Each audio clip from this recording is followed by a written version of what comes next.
ઝાડ નીચે ભગવાન બિલકુલ શાંતિથી બેઠા છે. ચતુર્ભુજ ભગવાનનું સ્વરૂપ થયું છે. ભગવાન ચતુર્ભુજ સ્વરૂપે પ્રગટ થયા છે. ભગવાનનું શ્રી અંગ ખૂબ સુશોભિત હતું. પીપળાના થડને ટેકો દઈ અને ભગવાન દ્વારકાધીશ જમણા સાથળ ઉપર ડાબો ચરણ પધરાયો હતો. આ ચરણ કોઈ તાજું લાલ કમળનું પુષ્પ ખીલ્યું હોય એમ એ પોતે ચમકતું હતું. તેવામાં પેલા જરા નામનો જે પારધી છે એ પારધીને એમ થયું કે કોઈ હરણ બેઠું છે. પેલું જે ટુકડો હતો એ ટુકડાનું જે બાણ બનાવ્યું હતું એ બાણનું સંધાન કર્યું. સંધાન કરી અને જેવો પ્રહાર કર્યો સીધું બાણ ભગવાનના શ્રી ચરણની અંદર લાગ્યું છે. સુખદેવજી મહારાજ કાંચ ગઈ રાજા પરીક્ષિત જરા દોડતો પીપળાની નીચે આવીને જુએ છે તો ભગવાન દ્વારકાધીશ બેઠા છે. પોતે છોડેલું જે બાણ છે એ ભગવાનના શ્રી ચરણની અંદર લાગ્યું છે. જરા નામનો પારધી રડવા લાગ્યો. દ્વારકાધીશની સ્તુતિ કરે, પ્રાર્થના કરે કે પ્રભુ મને ખબર ન હતી, મારાથી અજાણતા આ આપનો અપરાધ થયો છે.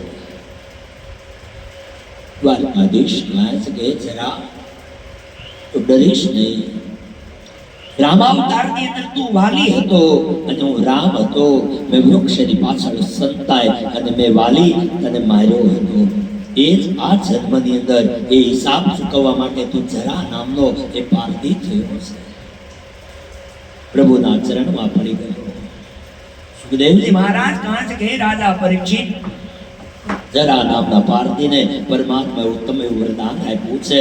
જ્યાં ભગવાન જોવે છે ત્યાં જ દારૂક નામનો જે સાથી જે ભગવાનની સાથે આટલા વર્ષો સુધી રહ્યો હતો એ દારૂક આવ્યા છે અને દારૂક ભગવાનને વંદન કરે છે. દારૂક રડવા લાગ્યા. ભગવાન કાં છે દારૂક, રડીશ નહીં ભાઈ. તું દ્વારિકા ક્ષેત્રની અંદર જા.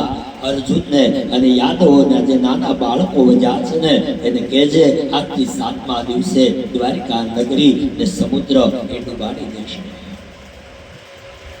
એ દારૂ તારે આ કામ કરવાનું છે.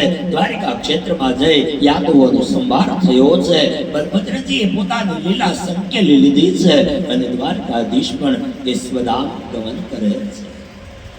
આજથી 7મા દિવસે આ સમુદ્ર સોનાની દ્વારિકાને ડૂબાડવાનો છે અને દ્વારિકા ક્ષેત્રને છોડી વજાલા યાદવ બાળકો સ્ત્રીઓને લઈ અને સુરક્ષિત સ્થાનની અંદર જતો રહે. હજી ભગવાન જ્યાં દારૂકની સાથે વાત કરે એ સાથે જ ભગવાનનો દિવ્ય જે રથ હતો, અસ્ત્ર શસ્ત્ર હતા, એ રથ સ્વર્ગની ગતિને પામી ગયો. રથ આકાશ માર્ગની અંદર ભગવાનના ધામમાં ગયો અને સુખદેવજી મહારાજ રાજા પરીક્ષિતને કહે છે કે રાજા પરીક્ષિત આ જ સમયની અંદર ભગવાનની દારૂકે પરિક્રમા કરી છે. પ્રભુને પ્રણામ કર્યા. ઉદાસ થઈ રડતો દારૂક દ્વારિકા ક્ષેત્રમાં જવા રવાના થયા. સુખદેવજી કહે છે બ્રહ્મા, ઇન્દ્ર, શિવ, પાર્વતી, લોકપાલ, દિક્પાલ, ઋષિ, મુનિ, ગંધર્વ, ચારણો વગેરે પરમાત્માના અંત સમયે સુધામ ગમનને નિહાળવા માટે આકાશમાં વિમાન લઈ પુષ્પની વૃષ્ટિ કરે છે અને ભગવાન આ ધરા ઉપર પોતાની લીલાને સંકેલી અને પોતાના સ્વધામ ગમન પોતે કરે છે. આકાશમાંથી દેવતાઓએ પુષ્પની વૃષ્ટિ કરી છે અને જય ઘોષ થયો છે. બોલીએ શ્રી કૃષ્ણ કનૈયા શ્રી દ્વારકાધીશ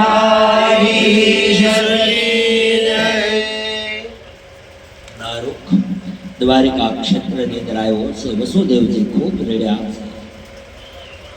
અર્જુન જે યાદવોનું મૃત્યુ થયું હતું એ બધા જ યાદવોની પિંડદાનની ક્રિયા એ અર્જુને કરી છે. સુખદેવજી મહારાજ પાંચ બે રાજા બધા જ યાદવોનું પિંડદાન કર્યું છે. નાના બાળકોની સાથે અર્જુન ઇન્દ્રપ્રસ્થની અંદર આવ્યા. 7મે દિવસે આ દ્વારિકા નગરીને આ સમુદ્રે ડૂબાડી દીધી છે. ભગવાનના વંશમાં બચી ગયેલો એક માત્ર વજ્રનાભ છે. મથુરાના પ્રાંતનો એને રાજા બનાવવામાં આવ્યો, એનો રાજ્યાભિષેક કર્યો છે. એ પરીક્ષિત, તમારા દાદા યુધિષ્ઠિર તમારા રાજ્યાભિષેક કરી અને પોતાના ભાઈઓને સાથે લઈ આ શરીરને છોડવા એ સ્વર્ગારોહણ એટલે કે હિમાલયની વાટે એ પોતે નીકળ્યા છે. સુખદેવજી રાજા પરીક્ષિતને 11મા સ્કંદની આ કથા એ કથન કરે છે. શ્રીમદ ભાગવતે મહાપુરાણે એકાદશ સ્કંદ. શ્રી કૃષ્ણાય નમસ્તુ.